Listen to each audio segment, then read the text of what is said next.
Dragon Up 6.0. This show is brought to you by Safety FM. It's a podcast with a twang. What do you get when you bring together safety professionals from Alaska, Montana, and East Tennessee? You get a podcast with a twang. Hosted by Alan Wooford, J.R. Kitchens, and Betty Stout. Dragon Up 6.0 is on the air. Wherever you go on the internet, Dragon Up 6.0 is there with you. DragonUp6.0.com. This show is brought to you by Safety FM.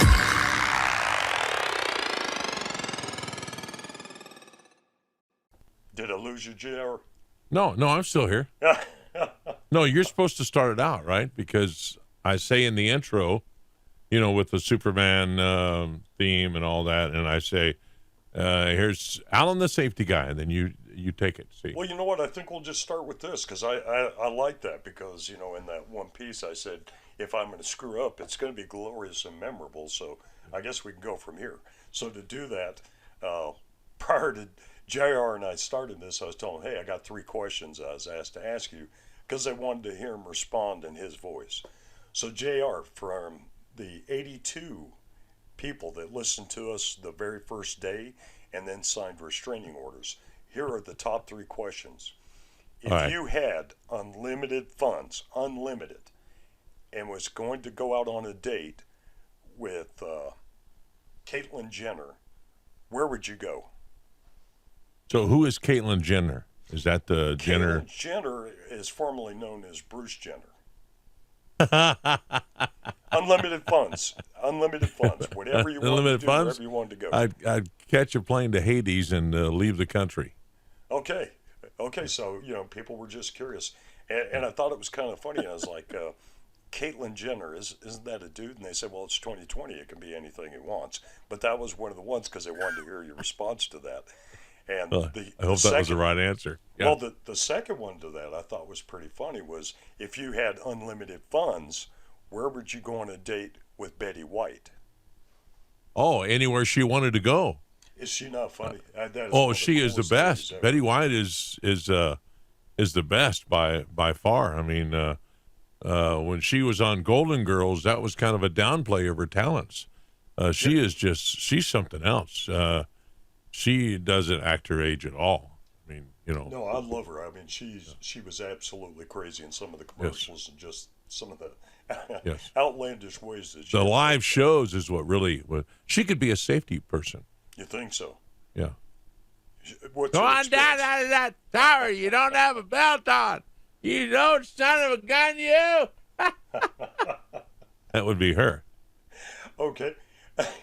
Bald-headed. I could have seen Betty White, not Caitlyn Jenner. I'm thinking No. Caitlyn Jenner would be. Where was I? Like that. I didn't think about that.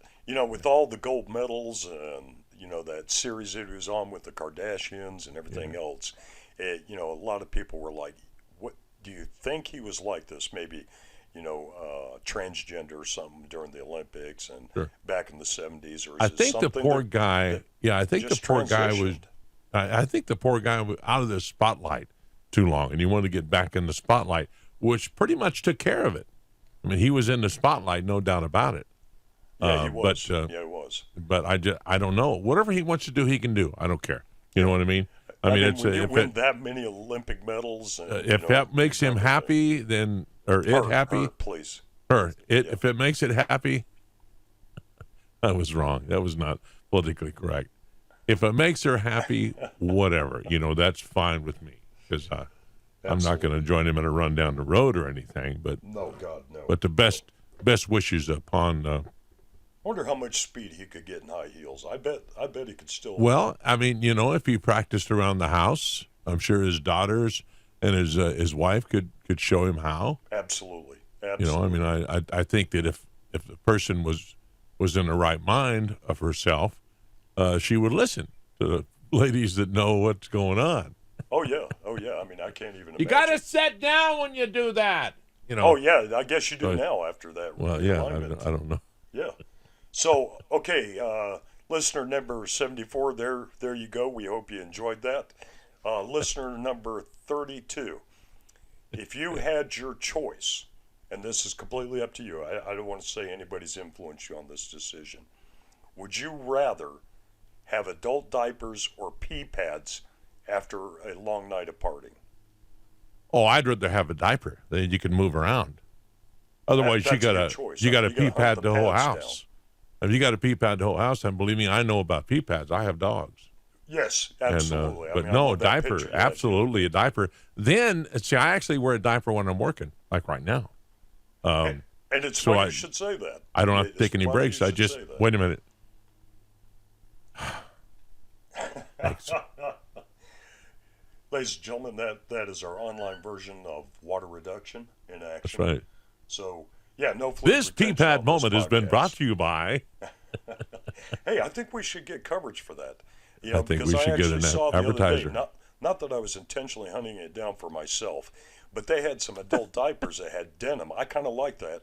I'm And a Wrangler pockets. guy, but yeah, they Yeah. look good. They actually look good. I think if I wore one, it would give the appearance that I actually had something in the back. Wrangler don't know. pee pads. Okay, well, there you go. All right, listeners, so hopefully that answered your question. Now, this is on a more serious note, Sure. JR. So this one is actually about COVID.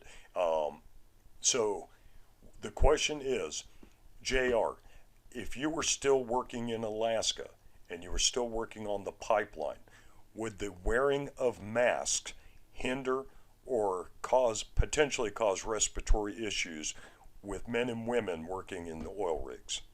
Respiratory issues. Yes, sir. Limited breathing, because Number of oil 3, flying Bob. everywhere. Would it coat Well, the mask?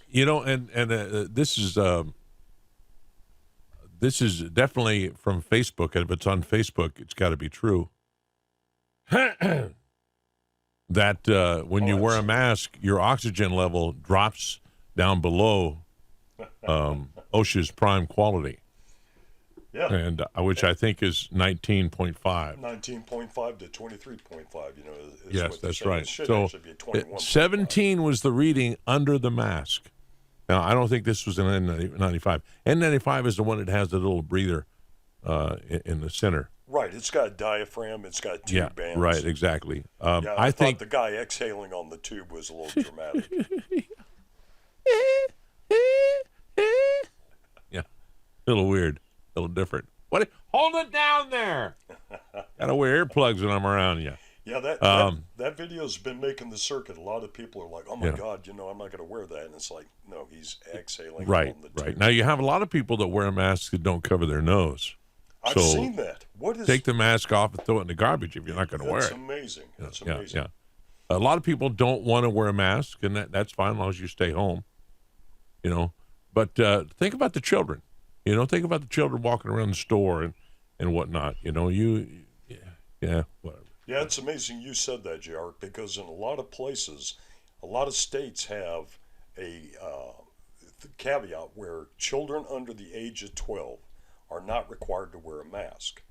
And, it's like, okay, why would you choose that age group and lower?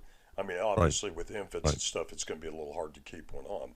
I guess their thinking would be, Alan, I think they're thinking on the idea of that younger people are not susceptible to COVID-19, which is not true.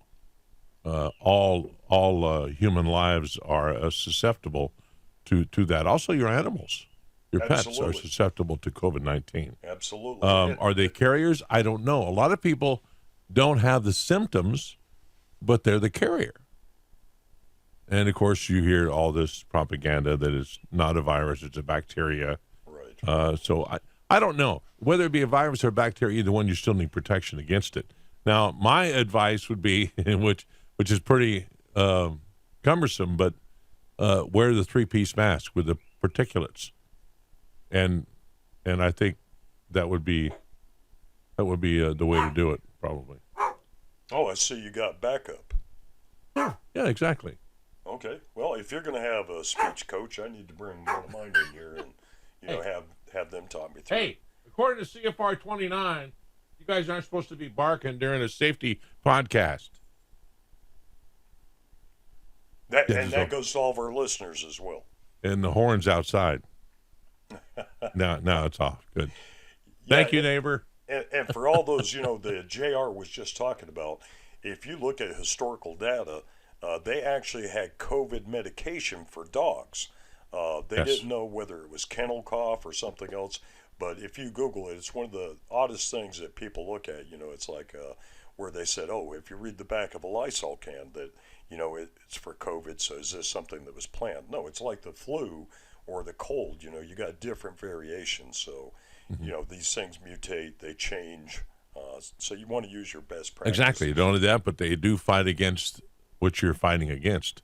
They also have ways of being immune to any medicines or whatnot. That's pretty scary. But I just think because of the media that more people are aware of what's going on, because there's been viruses and diseases that kill thousands and thousands of people.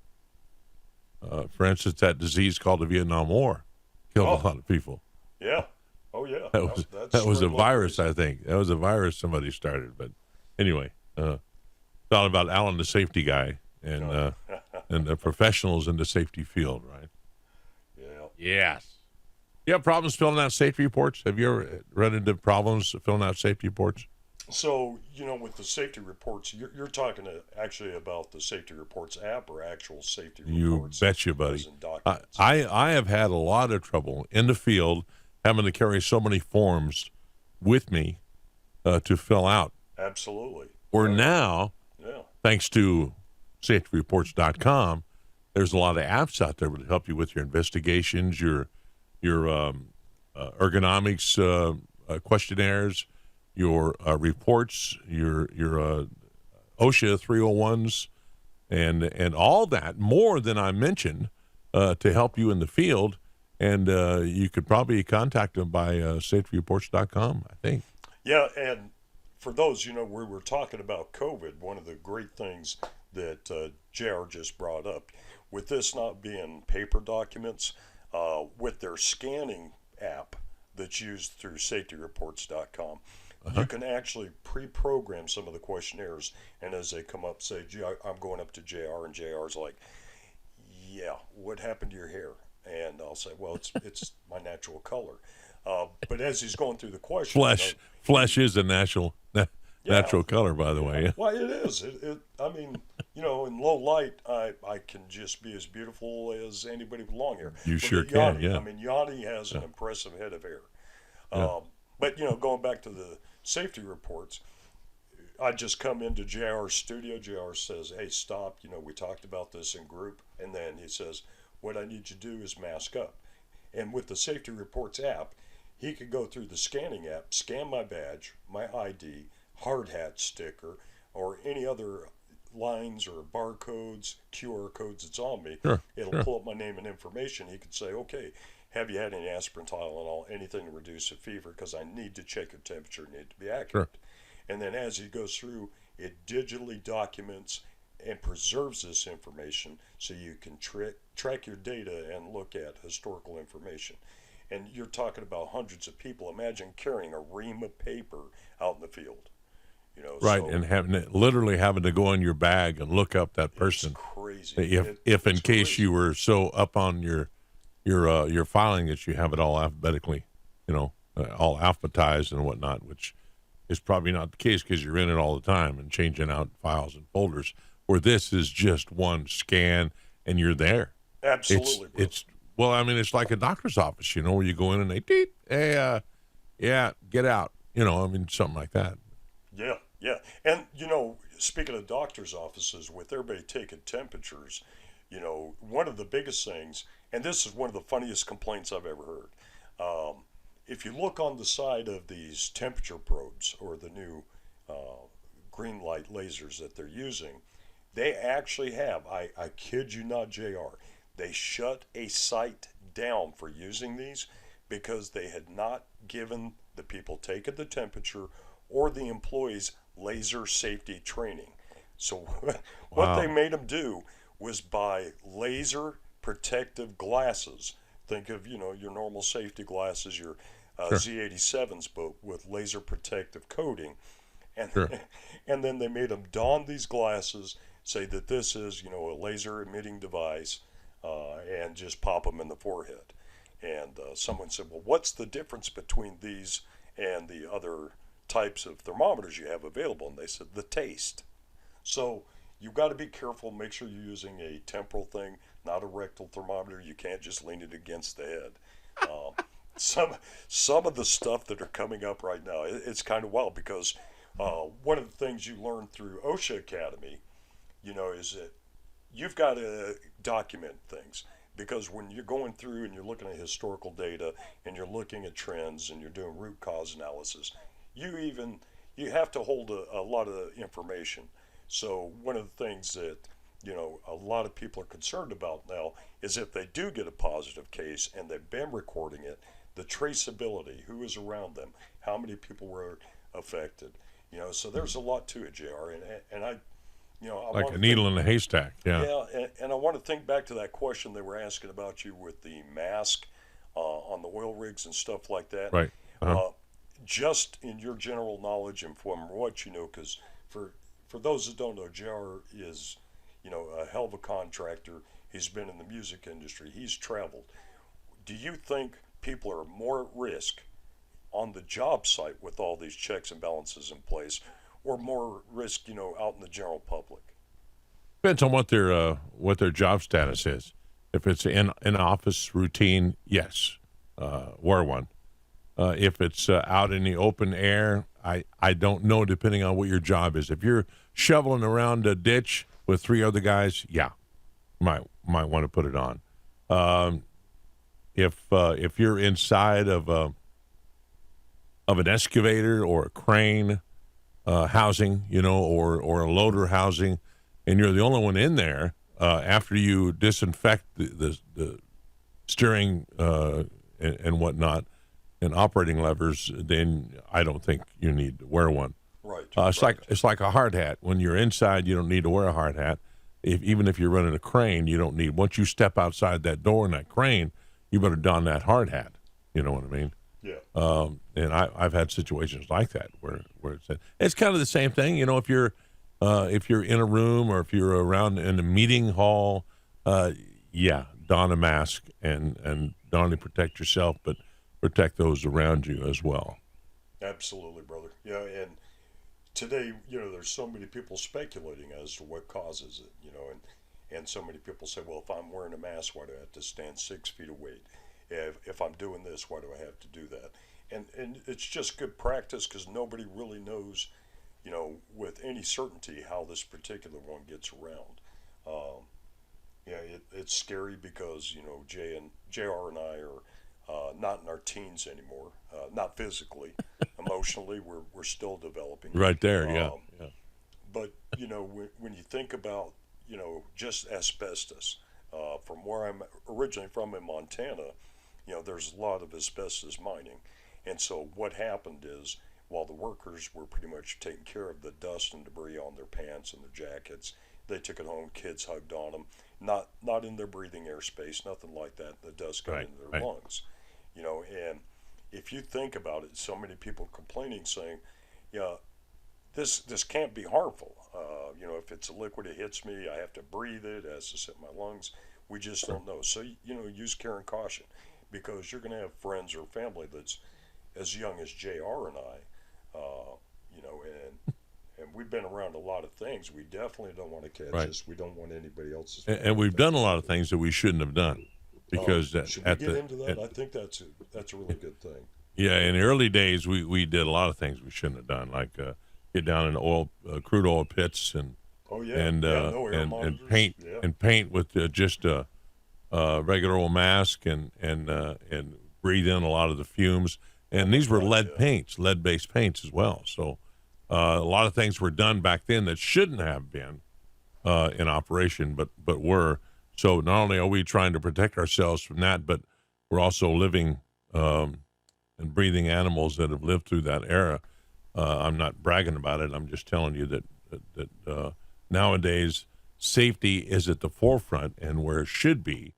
And if a safety officer tells you to, or you are a safety officer, and you tell somebody to wear their safety glasses, you might want to, once you leave, you might want to circle back around and make sure that they're wearing their safety glasses. And again, I think I talked about this before, that don't have a routine. Safety officers have no routines. You don't want to have a routine. You don't want to show up every Thursday at 3 o'clock, because that's when they're going to wear their safety glasses. They're going to buckle their seat belts in the construction trucks. They're going to, have their safety belts on.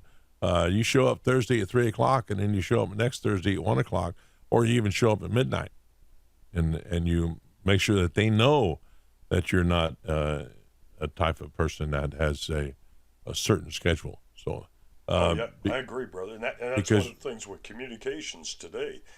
It's funny, I'll have my radio on and I'll set it to scan, and I'll be walking through the plant and you'll hear, oh, blue eyes, they make up a name for safety and something, yeah. And it's so funny because you start seeing people, adjust this, adjust that. But here comes the green hash marks, yeah. Yeah. You were talking about safety glasses, Jerry. I got a quick question for you. Sure. So a trend I've seen, and this bugs me to no end. I mean, it just absolutely pisses me off. We've got today where a lot of companies subcontract their work to temporary labor.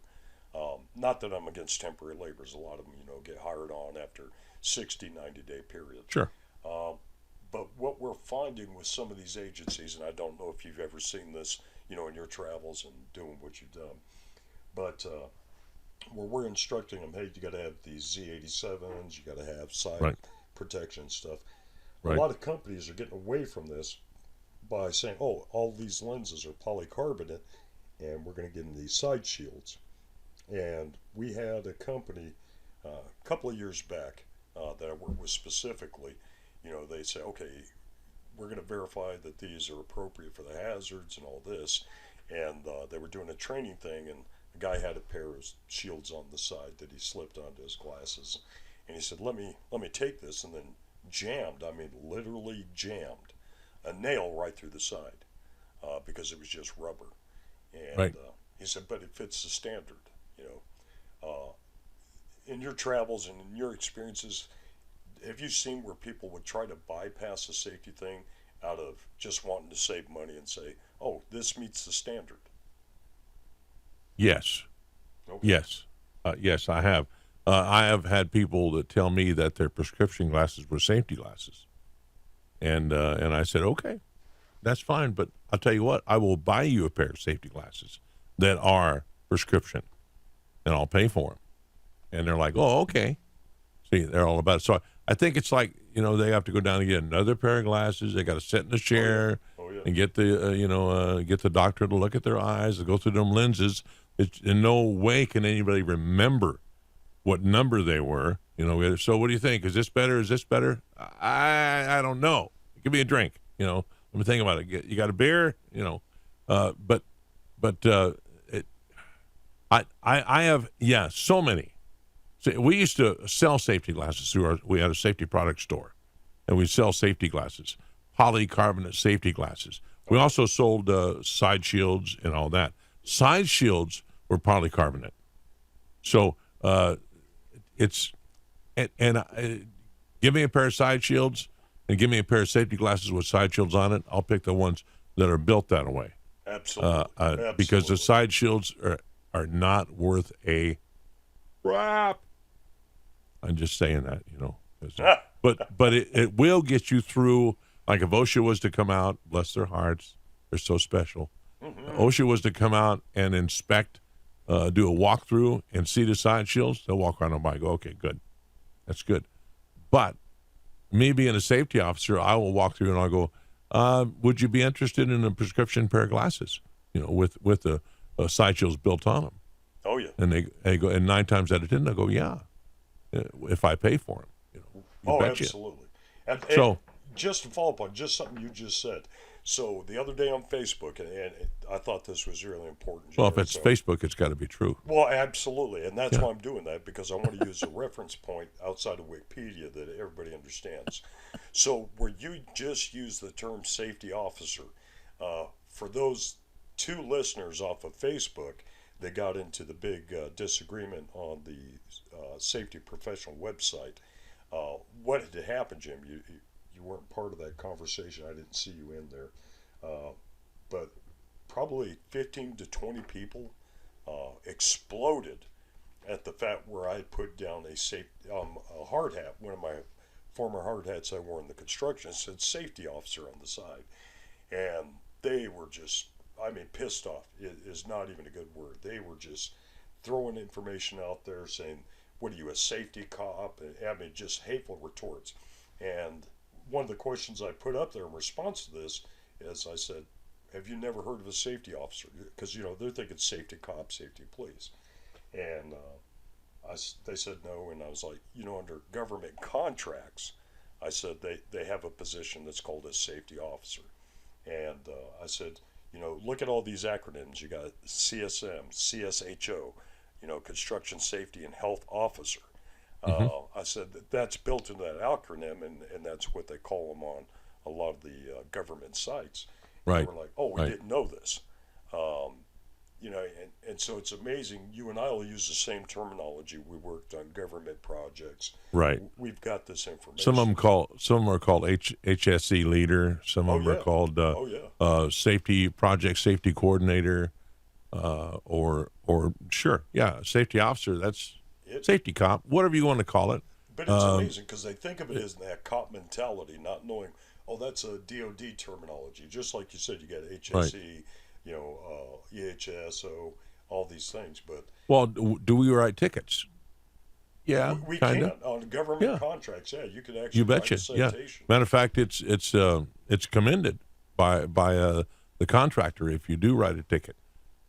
I believe, and not to get off subject, but I believe that training is the most important thing. Whether it be, hey, you don't have your hard hat on because it fell off while you were extenuating circumstances happen.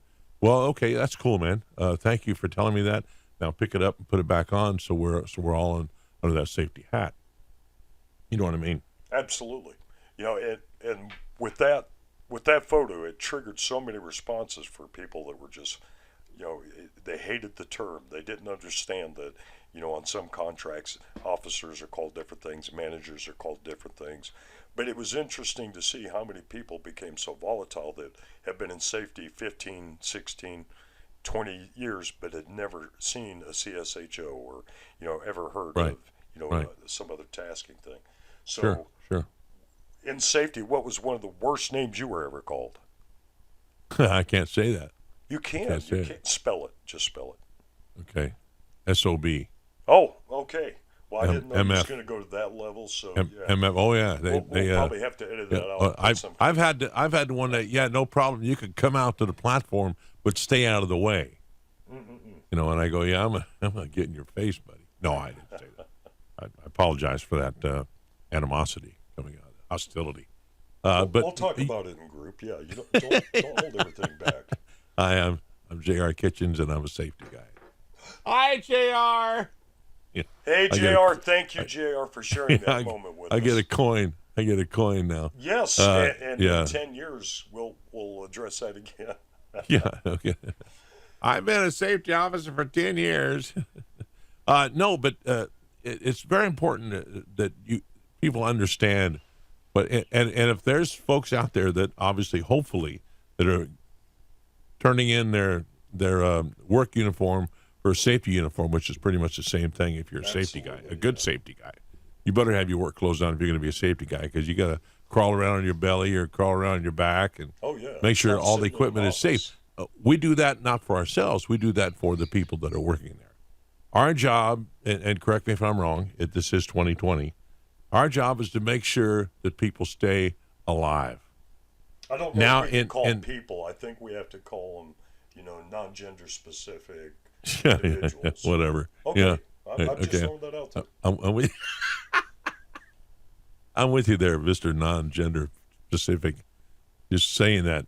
I pee however the mood hits me. If you feel, sometimes I'll sit down and pee. Sometimes I will, just to know what it's like. Oh, my God, yes. Honey, I know what you're going through. I just sit down and pee. Anyway. How did we get on that? Oh, okay. I don't know. I have no idea. I think it started with the diapers and the pee pads. I'm not sure. The paint chips were pretty good at the time. but I get that aftertaste of paint chips, and it's just not right. I know. No matter what dip you use, Safety is very important, well, speaking of safety, especially if you're looking after training, which OSHA Academy is a pretty good deal. We'll be talking about that here coming up. But I think that if you're planning on being a safety officer, listen to its entirety of this podcast, because we're going to tell you what it's like to be a safety officer. There's good days and there's bad days, right, Alan? Good days and bad days. There's a day that you got to go out and call somebody down. You go, hey, you want to come down out of that catwalk, and come down. I want to talk to you. And they might be in construction. They might be plastering the side of a building, which means their whole bucket of plaster is going to be ruined. They're going to have to remix it. So they got an attitude when they come down out of that rack, and they go, what? Like that. Like they got a really attitude. You go, hey, man, sit down. Well, I got work to do. Yeah, well, I know you do. But how come you're not wearing a safety lanyard? How come you're not strapping in? And when you go down and getting your race car, do you strap in? Well, heck yeah, man. Oh, yeah. That's different. No, that's not different. When you put your life on the line, you got to have some protection. You got to know for sure before you go in that you're going to be safe in all aspects of construction or whatever it might be, marine application, whatever it might be. You have to be safe. You know, so wearing the safety belt is just the way to do it. Safety belt, and probably don't need to wear your hard hat when you're up that high. But I just tell them, I go, man, you need to strap in. Well, we got to move around. I was on a job, a construction job down in Nashville, Tennessee, and I was foreman on the job. Well, I just meant that I was a sheep herder, pretty much. Were you no good at safety back then? Or? No, I wasn't any good. Hey, well, actually, yeah, a little bit. And I made sure everybody wore their lanyards when they were up on the side of the building. It was refurbishing, doing EFS work on the walls of a Holiday Inn, and what they had to do was put up expanded metal. First, they had to mud the wall, put up expanded metal, and then put styrofoam over the top of that, and they called it EFS. I don't know what that stood for. That would you spell acronym, that? but okay, EF. That's exactly how I dreamt it would be. That's what I thought. Yeah, and these guys were up on, and I had to call them down. You guys need to wear your safety gear, your harnesses, your fall retention gear. Well, we can't. We got to move around a lot. I said, okay, well, let me think about it. So I thought about it. I thought, well, if a guy falls with the inertia that usually people have when they fall, if you weigh 180 pounds, that's going to triple, maybe quadruple, maybe more than that. When you fall, that's how much weight that cable has to hold. So I went through the math and doubled that, and then got them hooks, and they hooked to the cable, and they could run maybe 5-6 feet without rehooking, and that made them happy because they had a little more freedom. A guy climbing a tower has 2 lanyards, and they're pelican hooks, big pelican hooks, and at no one given time do they ever have both hooks off that ladder. There's always at least one hook to that ladder. Absolutely. And as they go up, they hook, then they unhook. They hook, then they unhook. And that's the way it goes. Absolutely. Yeah. There was a guy that I knew, I roughneck with, that climbed to the tower. Every now and then some unlucky guy that draws a short straw has to go up to the crown, which is the top of the rig, and there's shivs up there, the little round wheels that guide the cables, and there's like 10 cables on a actually it's one cable, but it ends up look like 10 when you have the traveling blocks. It goes over the crown, and those shifts have to be greased. So some unlucky guy has to climb up 125 feet to the top and grease the crown. Now, normally, standard procedure, SOP, is that you climb up through that hatch, close it behind you. This guy didn't. And he backed up to look at his job, and he fell through that hole. He didn't stop until he hit the floor. He died instantly.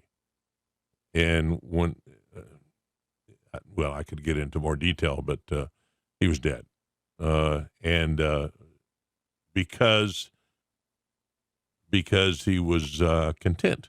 He wasn't new by any means. So when you've been around the rig a while, or anything for that matter, been around the ditch digging for a while, and or if you're an excavator operator, you tend to forget about the safety routines, like the stepping up the hole. If you dig a hole 5 feet, you've got to start stepping it so the wall doesn't cave in. If it's Air Force, it's 4 feet. So you have to follow step by step by step. Otherwise, you start hurting people. So safety is, after a while, you're going to feel like you're interfering in something, which you are. You're interfering between life and death. And they think the person that is working, the double gender person, whatever, is not on that wavelength that you're on. They think that, oh, here comes the pain in the butt, But Jerry, do you think that's because of what they see on the job site or training? Do you think it's a training thing? Do you think it's just like, this is what everybody else does, so it must be safe? And the reason I ask this, I don't know if you having worked in Nashville, I don't know if you heard about that 16-year-old Enriquez boy that died back in June, fell off scaffolding. The scaffolding, the entire structure was 120 feet. No ball restraint, no harness, no nothing. Right. So on something like that, would you say that these guys take these risks because of lack of good training? It's just monkey see, exactly. monkey do? No, the training is there probably. I don't know that. But you get a good old boy that runs a construction job, he don't care about safety because safety is going to slow you down. But it's also going to save you lives and money. For every LTL that you have, lost time accident, LTA that you have, LTL's trucker. But anyway, then I don't know. Truckers next week. Yeah, thanks a lot. Appreciate that. That's all we need to do. But if a guy is new on the job, younger, and dealing with the older guys that are on the job, it's either a young guy or an old guy is going to get hurt. The guy that's just on the job is going to get hurt, a newbie, or a guy that's been on the job for a while is going to get hurt because they get complacent or content in their job, and they're working with movement now. They're not paying attention. So it's the young guy that's watching the old guy. That they're going, you don't need to do that, and he doesn't do it, and he gets killed. Well, the younger safeties these days are saying that the reason so many workers are getting hurt and complacent is because the older safeties, whether it's myself, somebody in our age group, they're saying, well, I've tried for years, they've never listened, so they stopped trying, and they're blaming it on complacency or one of my that's a safety guy. Yeah. That's a safety guy's fault. Well, you never give up. That's what you they're never give up. Is that after they've been in the industry for so long that they just quit trying. And this is one of the reasons when I was doing safety, I didn't want to stay in one spot too long, because I've actually seen on some job sites where they had the same guy day in, day out, 5, 6, 7 years. And it's like, I forgot my glasses today, man. I'll get them next time. I'm just going to throw this. No, here's a power. He's got a pair in my pocket. Let it happen. It's like, I always have a pair in my pocket. Everybody does it, but I always have a pair in my pocket or a pair in the truck. Well, I think that's what they're saying, though, is you just become such good buddies, and not to be a cop. That's not that's not what we're there to do. But a lot of these new safeties that are coming in saying the old guys have lost the ability to lead. They're trying to manage the catastrophes and incidents now and track near misses, but they're not leading and preventing them. So not proactive. Yeah. Exactly. I never give up on anybody. I'll give them 3 chances and I'll go to management. I never go to management unless they just won't listen. Then I'll go to management and go, hey, I'm having trouble with this guy. Would you get him in the office and tell him? He's got to pay attention. Absolutely. And that's the way it does. If that doesn't work out, but I never. Maybe that's just I'm a solo act in that. I know you care. Obviously, you care. You work very hard at training. It's these puppy dog eyes. Yeah. Yeah, just puppy dog eyes and no hair. But I don't mean nothing bad by that. No, it's okay. I put Rain-X on this morning, so without the hair, Rain-X wouldn't do me any good. Does that do you any good? Does it if I start any... sweating, it slides off faster. It doesn't beat up. Yeah. That turtle wax, for some reason, I do that. Birds would fly over and just drop crap all over me. Oh, absolutely. Yeah. Rain-X is the way to go. I use that on my windshield. Oh, okay. So you never used it on safety glasses? Yes, I have. Absolutely. Thank you. I think there's I think there's a different product they call it. I'm not sure, but yeah, there was. No, seriously, there is a Rain-X style that resist. By the way, safety glasses do not stop anything from coming through. They'll slow it down, but they won't stop it. It's called resistance. It's called resistance, not stopping anything. But I was down in Memphis, Tennessee, down there, and I've been there. I've been through. Yeah. And there's a couple of brothers down there that used to. They made safety gloves and safety glasses. They didn't make them down there. They assembled them. Okay. And they're made in China, but they assembled them in a little warehouse that they had, and they literally took a nail gun and set this pair of glasses in a vise and shot a nail through it, and it stopped halfway through. Now, depending on where you wear your safety glasses on your face, they're going to bruise you up a little bit, but it's going to stop that. It's going to slow that nail down. Now, is it going to push the glass lens up against your eye, not leaving the housing, of course, and then maybe puncture your lid or something? I don't know, but it's to prevent a serious accident, but it really doesn't stop. I don't know when people say that it's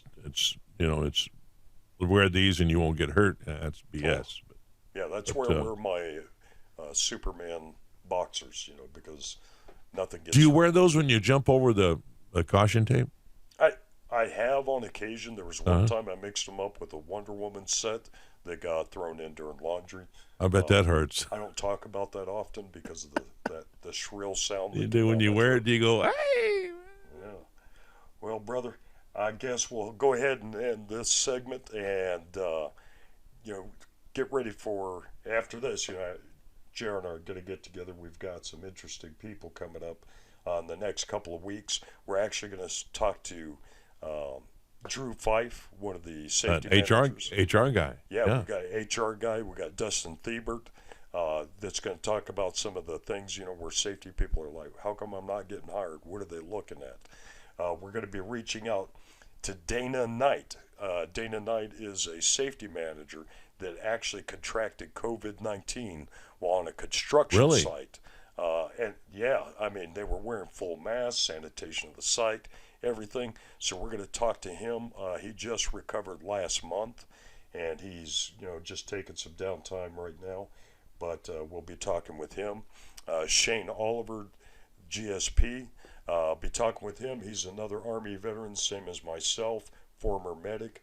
But we're going to talk to him about how he came up through the trades, got into safety, and now the struggle, because where people said, hey, you're a tradesman, we can use that more than the safety. The difficulties of having a college degree, a great and vast background in education, and still having a difficult time in finding work. So awesome. We got some good guests lined up. Yeah. I would also like to thank, of course, Safety Records, safetyreports.com, and OSHA Academy.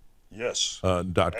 That's any training, my starting point right there. OSHA right. Any training you might need, OSHA Academy is a place to go, and it's free. Yeah, and that's one of the things you can't beat. A lot of people say, "Oh, I got to pay this, pay that." Yeah, and for those who are listening, especially our top 2 fans, myself getting started with OSHA Academy. I mean, when put down I graduated, the people that hired me for an OSIP contract said, "Oh, our last guy, was an OSHA Academy grad." So before you rub your nose at what you think is dirt, make sure it's not the coal holding the diamond. Wow. I'm just an old chunk of coal, but I'll be a diamond someday. Thank you so much, Alan. Sure appreciate it, buddy. JR. Good being here on the show with you. All right, brother. I can't wait for our next episode. All right, man. See you then, buddy. See you then.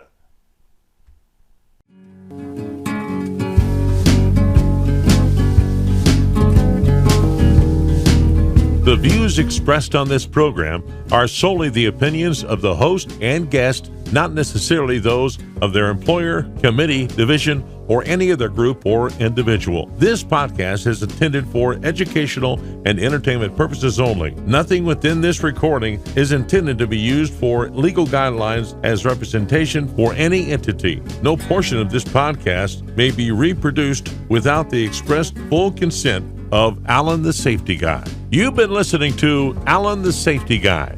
If you'd like to be on the show or have a comment, Alan at alanwilford.com or call 910-431-6437. 910-431-6437. Thanks for joining us and have a great day. Be safe.